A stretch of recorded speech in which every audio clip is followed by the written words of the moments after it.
ગુજરાત બાદ હવે જોધપુર આશ્રમમાં સગીરા પર દુષ્કર્મના કેસમાં આજીવન કેદની સજા કાપી રહેલા આસારામને રાજસ્થાન હાઈકોર્ટમાંથી રાહત મળી છે. કોર્ટે તેમના વચગાળાના જામીન 1 જુલાઈ સુધી લંબાવી દીધા છે. હાઈકોર્ટે આસારામને સુપ્રીમ કોર્ટ દ્વારા અગાઉ જાહેર કરાયેલી શરતોનું પાલન કરવા જણાવ્યું છે. સોમવારે જસ્ટિસ દિનેશ મહેતા અને જસ્ટિસ વિનીત કુમારની ડિવિઝન બેન્ચમાં સુનાવણી થઈ હતી. આસારામ 14 જાન્યુઆરીથી 31 માર્ચ સુધી વચગાળાના જામીન પર હતા. આ સમયગાળો પૂરો થયા પછી 1 એપ્રિલે આસારામે સરેન્ડર કરી દીધું હતું. એ જ રાત્રે તેમને એક ખાનગી હોસ્પિટલમાં દાખલ કરવામાં આવ્યા હતા. હજુ પણ ત્યાં જ દાખલ છે. સુપ્રીમ કોર્ટની શરતોનું ઉલ્લંઘન કરવા બદલ પૂછપરછ આસારામના વકીલ નિશાંત બોરડાએ જણાવ્યું હતું કે આ કેસની સુનાવણી ગત 2 એપ્રિલે થઈ. પીડિતાના વકીલ પીસી સોલંકીએ આસારામ પર સુપ્રીમ કોર્ટની પ્રવચન ન આપવાની શરતનું ઉલ્લંઘન કરવાનો આરોપ લગાવ્યો હતો. આ પછી હાઈકોર્ટે આસારામને સોગંદનામું રજૂ કરવા કહ્યું હતું. વધુમાં નિશાંત બોરડાએ કહ્યું હતું કે કોર્ટમાં એફિડેવિટ રજૂ કરવામાં આવ્યું. કોર્ટે પૂછ્યું કે વચગાળાના જામીન મળ્યા પછી આસારામે ઉપદેશ આપ્યો કે નહીં.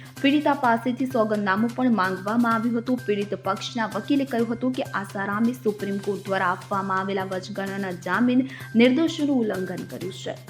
Bureau report CN24 news. હવે જુઓ દેશ દુનિયાની તમામ ખબરો તમારી આંગળીના ટેરવે. ઉઠાવો મોબાઈલ અને Google Play Store પરથી ડાઉનલોડ કરો અમારી CN24 ન્યૂઝ મોબાઈલ એપ.